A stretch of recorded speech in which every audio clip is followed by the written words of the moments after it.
पहिल्यांदा काढू आणि मग रूट मीन स्क्वेअर स्पीड काढू आणि त्याच्यानंतर बघायचं आपल्याला interpretation of the temperature in kinetic theory. मग आता इकडे बघूया, इथं जे आहे ते आता जस्ट आपण एक डेरिव्हेशन बघितलं होतं, गॅसच्या रिलेटेडचं डेरिव्हेशन बघितलं होतं. तिथं P = 1/3 Nm v²/v होतं. मी इथं काय करतो, या 3v ला इकडे पाठवतो. सो 3pv बरोबर Nm v², Nm v². So बाबांनो 3pv, pv = आपल्याला माहिती आहे pv काय असतं ideal gas equation, pv nRT. pv काय nRT. मग मी इथे ही व्हॅल्यू जर रिप्लेस केली तर 3n RT बरोबर Nm v². So n × m ला आपण काय लिहू शकतो, याला मी इकडे खाली पाठवतो आणि इथं व्हॅल्यू v² बरोबर लिहितो. तर v² बरोबर मी काय लिहिता येईल बघा, v² बरोबर 3n RT/nm. मी काय करतो, small m = capital N / n × a. n = n/n × a. हे आपल्याला माहिती आहे की व्हॅल्यू इथं पुट अप करू. तर इथे काय येतं 3n RT/NA nm. सो इथं मी काय करतोय, हे n कॅन्सल केलं तर रिमेनिंग आपल्याला काय राहिलं बघा, रिमेनिंग. आणि त्याच बरोबर मी इथं molar mass of A gas आपल्याला माहित आहे m0 = Na × small m, Na × small m. ती व्हॅल्यू इथं पुट अप केली तर मला काय मिळतं बघा, v² बरोबर 3RT/m0. 3RT/m0 हे मीन स्क्वेअर व्हॅल्यू आली.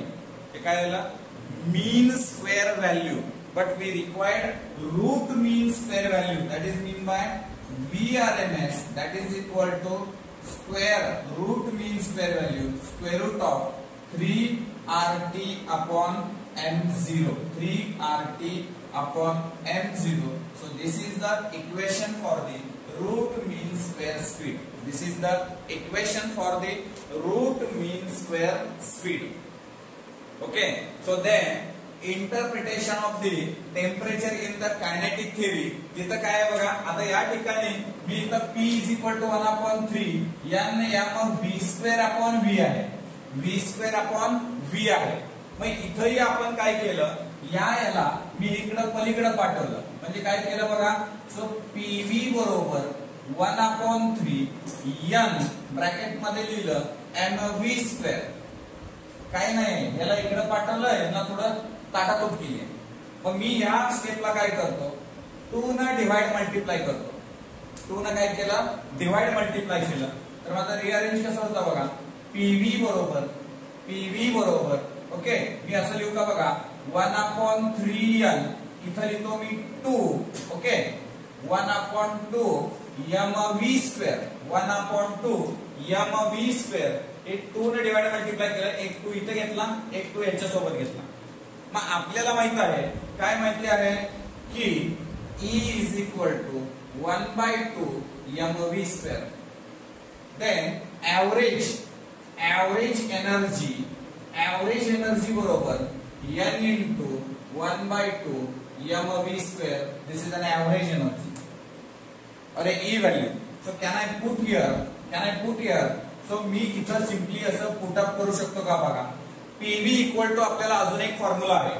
तो कोणता आहे, PV = NKBT. हा एक फॉर्म्युला आपण या ठिकाणी बघितलेला आहे ऑलरेडी. सो जे की आपल्याला सगळ्यात महत्वाचं येतं ते म्हणजे रिलेटेड टू एनर्जीच्या रिलेटेड महत्वाचं आहे. सो आता एनर्जीच्या रिलेटेडचं काय महत्वाचं आहे ते बघू. NKBT किंवा PV = आपण फॉर्म्युला टाकतोय NKBT. हे आपल्याला ऑलरेडी माहित आहे. इथं बघा, मी इथं काय करतो, PV = NKBT. ओके, सो हे NKBT आपल्याला फॉर्म्युला माहिती आहे. PV = मी इथं लिहिलं होतं आधी स्टार्ट होताना. ओके, सो आता मी ही व्हॅल्यू इथं पुट अप केली तर मला काय फॉर्म्युला येतो बघा इथं, सिम्पली देअरफॉर मी याला टाकलं PV बरोबर 2/3E. PV बरोबर 2/3E.